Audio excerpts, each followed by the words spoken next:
범정부 차원의 화학재난 합동방재센터가 구미에서 처음으로 문을 열어 보다 효과적인 사고 예방과 대응이 기대됩니다. 영주댐 수모를 피해 평은초등학교가 학교를 옮겼는데 학습 공간이 절대 부족해 교사와 아이들이 불편을 겪고 있습니다. 3km도 안 되는 경주 안강읍의 중심도로인 중앙로 확장 공사가 예산 확보가 안 돼 9년째 지지부진한 실적을 보이고 있습니다. 클릭스포츠 오늘은 2부 리그 강등이 확정된 프로축구 대구FC의 강등의 원인과 앞으로 대구FC가 나아갈 방향을 짚어봅니다. 네, 시청자 여러분 안녕하십니까? 12월 6일 금요일 아침 대구 MBC 뉴스투데이입니다. 오늘 대구와 경북 지역은 아침 기온이 어제보다 많이 올라서 대부분 지역이 영상권을 가리키고 있습니다. 주말에도 맑고 포근한 날씨는 이어지겠습니다. 진달래 기상캐스터입니다.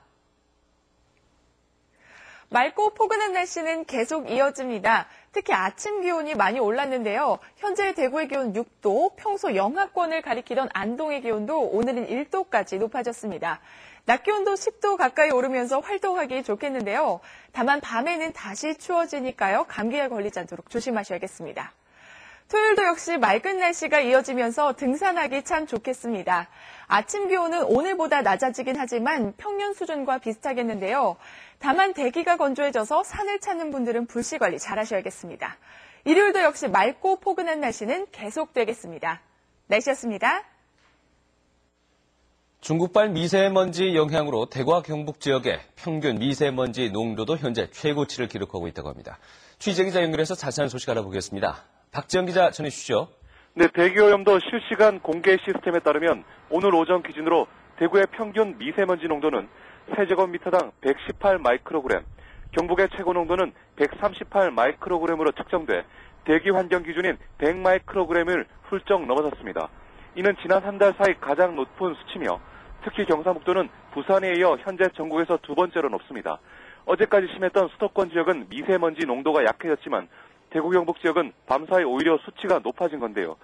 미세먼지는 입자가 작아 폐와 심장 등 호흡기에 직접 영향을 줄 수 있고 대부분이 유독성 공해물질로 돼 있어 주의가 필요합니다.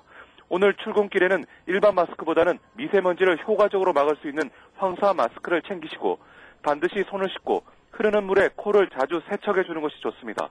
또 집안에선 공기청정기를 쓰거나 분무기로 가끔 실내에 물을 뿌려주면 좋습니다. MBC 뉴스 박재영입니다. 범정부 차원의 화학재난 합동방재센터가 구미에서 처음으로 문을 열었습니다. 모두 11개 기관이 합친 만큼 보다 효과적인 사고 예방과 대응이 기대되고 있습니다. 이상석 기자입니다. 큰 사고가 있을 때마다 지적되어 온 것이 관계기관끼리의 긴밀한 협조가 미흡하다는 것이었습니다. 지난해 구미 불산 누출 사고 역시 그랬습니다. 특수화학 분석 차량은 하루가 늦게 동원됐고 피해 예측이 서툴러 2차 피해를 키웠습니다. 이런 문제점을 해결하기 위해 6개 정부 부처와 산업안전보건공단 등 11개 기관 인력 33명으로 구성된 화학재난 합동방재센터가 구미에서 처음 문을 열었습니다.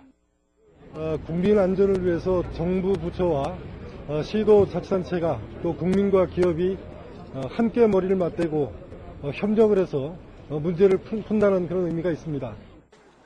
인력은 물론 예산과 장비도 공동 활용해 효과적인 화학사고 예방은 물론 신속한 사고 대응이 가능토록 했습니다. 또 사고 시 주의소에서 건물 지하까지 실시간으로 현장 상황을 보고 대응할 수 있도록 최첨단 무선 영상 전송 시스템도 구축됐습니다.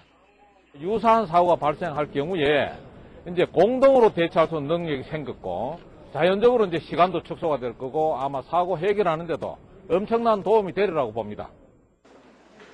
정부는 구미를 시작으로 내년까지 전국 6개 주요 국가산업단지에 화학재난 합동방재센터를 설치할 계획입니다.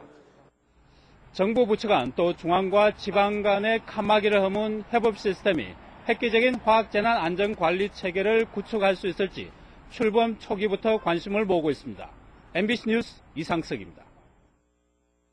지역 경제가 소비 감소가 이어지면서 설비 투자도 줄어들고 있습니다. 이 한국은행 대경본부가 분석한 지난 10월 실물 경제 동향에 따르면 대형 소매점 매출은 2.4% 줄었고 광학기기와 섬유화학기기 등의 기계류 수입이 줄어서 설비 투자도 13.3% 감소했습니다.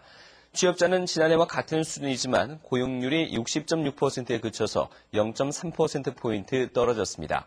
하지만 완성차 업체 수출 증가 등으로 제조업 생산이 늘었고 수출도 전기전자와 수송장비 등의 호조에 힘입어 9월 마이너스 성장에서 10월 플러스 성장으로 돌아섰습니다.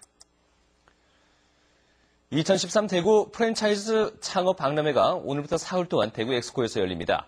이번 박람회에는 대구와 경북, 서울, 부산 등 전국 각 지역을 대표하는 프랜차이즈 본사 관계자들이 참여해서 예비 창업자에게 다양한 창업 정보를 전해줍니다.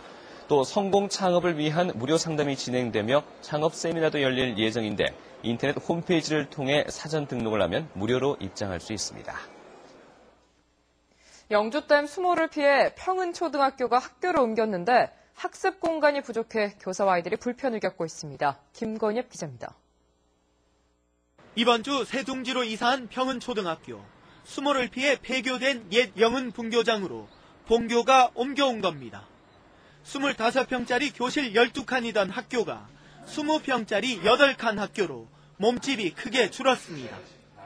이 때문에 복식 수업을 하는 3, 5학년 교실은 한 칸 교실을 반으로 나누어 수업하고 있고 돌봄 교실은 보건실과 도서관, 방과 후 교실 등 3가지 용도로 쓰이고 있습니다. 운동장에는 컨테이너 2개를 설치해 교육 자료실로 쓰고 있습니다. 본교 건물이 들어오기에는 처음부터 좁았죠. 교실을 4칸 정도는 최소한 증축을 해야 되지 않겠나 이렇게 생각하고 있습니다. 당초 시내학교와 통폐합될 예정이었지만 무산되면서 분교장으로 이전이 늦게 결정돼 증축 없이 리모델링만 이루어졌기 때문입니다. 영주교육지원청도 증축이 필요하다는 점에는 동의하고 있습니다. 본 예산 결정됐고 내년 추경에 교실 증축하는데 5실 정도 해가지고 도서실로도 쓰고 특별교실을 증축하는 걸로. 하지만 학생 수가 늘어야 한다는 조건을 전제로 한 것이어서 증축이 불투명한 상황. 아이들의 학습권을 위해 대책 마련이 시급합니다. MBC 뉴스 김건엽입니다. 급식 조리원 등이 포함된 학교 비정규직 연대회의가 오늘 파업에 돌입함에 따라 대구 지역 6개 초, 중학교의 급식이 차질을 빚을 전망입니다. 비정규직 파업으로 급식에 차질이 빚어지는 학교는 항남초와 도원초, 신당초, 제일중과 칠곡중, 대진중학교 등이고 급식 인원은 모두 4,701명입니다. 갈급 학교는 가정통신문을 보내 도시락을 지참하도록 했고 도시락을 준비하지 못하는 학생들은 빵 등을 지급할 예정입니다. 비정규직 연대회의는 호봉제 도입과 수당 지급 등을 요구하고 있지만 대구시 교육청은 재정 여건상 받아들이기 어렵다는 입장입니다. 대구 미래대학교가 총장 선임을 둘러싸고 내홍을 겪고 있습니다. 대구 미래대 교수협의회는 성명서를 발표하고 재단에 부당한 학사 운영을 문제 삼은 전 총장을 해임하고 문제의 당사자를 총장으로 임명해 학내 사태가 더욱 악화됐다고 주장했습니다. 또 교협이 주도적으로 참여하는 대학 공동운영위원회를 구성해 이를 중심으로 학교가 운영돼야 할 것이라고 밝혔습니다. 한편 학교법인 애광학원은 지난달 21일 임시이사회를 열어 서희돈 총장의 사표를 수리하고 후임 총장으로 재단 이사장의 누나인 이예숙 경북 영광학교장을 선임했습니다. 3km도 안 되는 경주 안강읍 시가지의 중심도로인 중앙로 확장 공사가 9년째 지지부진한 실적을 보이고 있습니다. 예산 확보가 어려워서라는데 앞으로 5년이 더 지나야 완공된다고 합니다. 김병찬 기자입니다. 경주시 안강읍 소대지를 관통하는 중앙로 2차선을 4차선으로 확장하는 공사가 시작된 것은 지난 2005년. 9년째인 지금까지 전체 2.9km 가운데 58%인 1.67km를 마쳤을 뿐입니다. 내년에 공사 예정인 구간도 겨우 300m에 그치고 있습니다. 국고 보조 사업이 아니고 순수 시 자체 사업으로 시행되는 사업인데 시 재정이 열악하다 보니까 안강중학교 인근에는 겨우 49제곱미터의 사유지를 사들이지 못해 확장을 하지 못함에 따라 5년째 병목 현상을 보이고 있습니다. 우측에 이렇게 막혀있다 보니까 우회전화가 나가는 방향에서는 조금 불편한 부분이 많이 있습니다. 경주시는 몇 년째 토지 수용령을 내리기 위한 준비 작업을 하고 있다고 밝히고 있지만 아직 시행을 하지 못하고 있습니다. 협의가 안 되어서 현재 12월 말경에 재개 신청을 계획하고 있는 중입니다. 3km도 안 되는 중앙로 확장 공사의 완공 예정 시기는 5년 뒤인 2018년. 그동안은 주민들의 불편이 계속될 수밖에 없습니다. 도심지 교통난 해소와 지역경제 활성화를 위해서는 조속한 시일 내에 확장되어야 한다고 생각합니다. 경주시는 완공 시기를 앞당기기 위해서 도비 지원을 요청하고 있다고 밝혔습니다. MBC 뉴스 김명창입니다.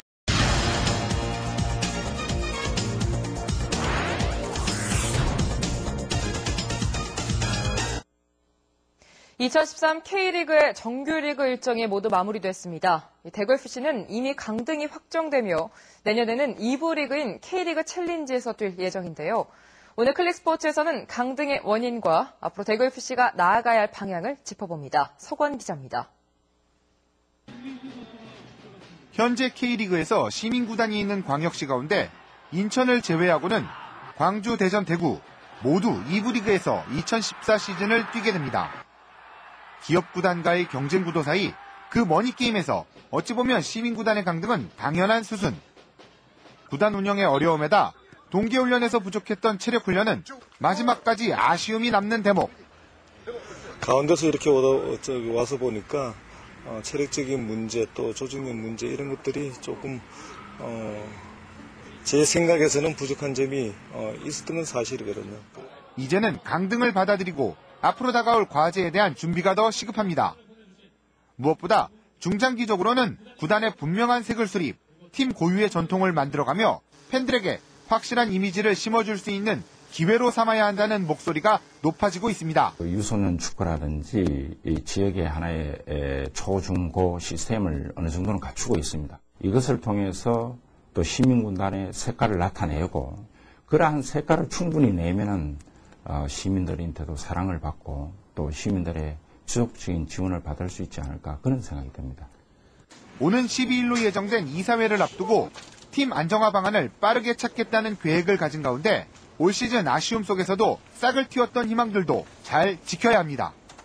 무엇보다 리그 전체에서 올 시즌 최고의 성과로 주목받은 지역 공헌 활동, 유소년 육성과 같은 부분들은 지속적으로 이어가야 할 대목. 저희 선수들이 또 지역에 대한 그런 마음이 있어서 많이 참여를 했었던 게 사실입니다. 그래서 그런 시민들에게 더욱더 다가가고 그런 모습들을 저희가 보여줌으로써 시민들이 이제 2부 리그에 있지만 더욱더 저희를 사랑해 준다면 저희가 더 건강한 클럽으로 될 수 있지 않을까 생각합니다. 강등이라는 위기를 장기적인 비전과 지역민과 함께 가는 노력을 확장 발전시키는 계기로 삼는 것이 대구FC에겐 1부 리그 승격보다 더 큰 과제이자 목표로 떠올랐습니다. 클릭스포츠 서건입니다. 프로야구 삼성 라이온즈가 다음 시즌 캐치프레이즈로 투게더 리스타트 비레전드를 발표했습니다. 이번 캐치프레이즈는 2014 시즌을 넘어 새로운 3년을 위한 장기적 계획의 의미를 담아 소통과 화합을 이야기하는 내용으로 방향을 잡았고 우승과 함께 최강의 팀으로 남겠다는 의미를 담아 결정됐습니다. 다음은 2014 희망 나눔 캠페인 성금 모금에 참가해 주신 분들입니다. 구미 선주고등학교 교직원 일동 28만 원, 성주군 대가면 성진건설 20만 원, 경산시 남천면 정성훈 씨 10만 원, 경산시 서부이동 수요회 안영수 회장회 회원 일동 20만 원, 경산시 서부일동 모교회 회원 일동 30만 원, 칠곡군 지천면 김옥희 10만 원, 경산시 옥산 창신 성암타운 노인회 21만 원, 경산시 옥곡 초등학교 4학년 일반 학생 일동 16만 원 보내주셨습니다. 감사합니다. 대구시가 보건복지부가 주관한 2013년 시도 심뇌혈관 질환 예방관리 사업 평가에서 대상을 받았습니다. 대구시는 이번 평가에서 사업 추진 체계 구축을 통한 소통 강화와 광역 차원의 전략 개발 추진, 광역교육정보센터의 전문성을 활용한 프로그램 운용, 민간, 유관기관 협력 사업 추진 등이 좋은 평가를 받았습니다. 한편 통계청의 자료에 따르면 지난 2011년 기준으로 대구 지역의 심뇌혈관 질환으로 인한 사망자는 전체 사망자의 28%를 차지해 전국 평균 25%에 비해 높은 편입니다. 동양에서 최초로 뉴욕 브로드웨이 링컨 센터에 진출한 뮤지컬 명성황후가 오늘부터 계명아트센터에서 공연됩니다. 뮤지컬 명성황후는 지난 1995년 명성황후시해 100년을 추모하기 위해 만들어진 대형 뮤지컬로 명성황후의 한많은 삶과 우리 아픈 역사를 예술적으로 승화시킨 작품으로 평가받으며 국내 창작 뮤지컬 최초로 100만 관객을 돌파한 작품입니다. 윤호진 홍익대 공연예술대학원장이 연출한 명성황후 대구 공연에는 이태원과 이혜경 등 국내 최상급의 배우들이 출연한 가운데 오는 29일까지 계속됩니다.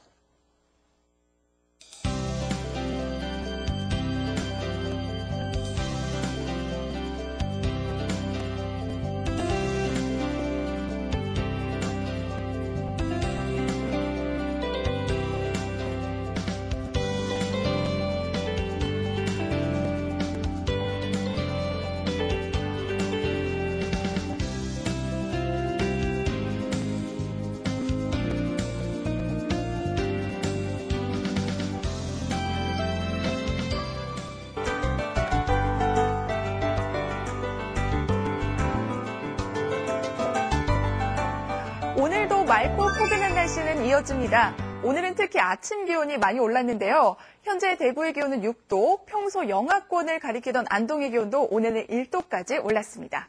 낮 기온도 10도 가까이 오르면서 오늘 활동하기 참 좋겠는데요. 다만 대구와 경북 지역의 미세먼지 농도가 현재 100마이크로그램 이상으로 한 달 새 최고 수준을 기록하고 있습니다. 외출하실 때 꼭 마스크 착용하시고요. 장시간 외출은 삼가시는 게 좋겠습니다.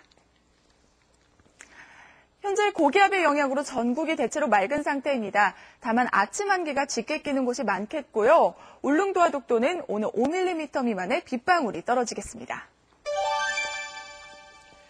대구의 아침 기온은 6도로 어제보다 4도가량 크게 올랐습니다. 청도의 기온도 많이 오르기는 했지만 여전히 영하권을 가리키고 있습니다. 어제 영하 5도로 꽤 추웠던 김천의 기온도 오늘은 3도까지 올랐습니다. 낮 기온은 9도까지 높아지겠습니다. 현재 봉화는 영하 4도로 다른 지역에 비해 춥습니다. 낮 기온은 7도까지 오르면서 일교차가 10도 이상 크게 벌어지겠습니다. 현재 포항의 기온은 6도, 울진 2도 가리키고 있습니다. 낮 기온도 10도 이상까지 오르면서 포근한 날씨를 보이겠습니다. 바다의 물결은 최고 2.5m까지 약간 높게 일겠습니다. 토요일인 내일 역시 맑은 날씨가 이어지면서 등산하기 참 좋겠습니다. 다만 대기가 건조해서 산에 가시는 분들은 화재 예방에 유의하셔야겠습니다. 일요일까지 맑은 날씨가 이어지다가 월요일과 수요일 한 차례 비나 눈 소식이 있겠습니다. 날씨였습니다.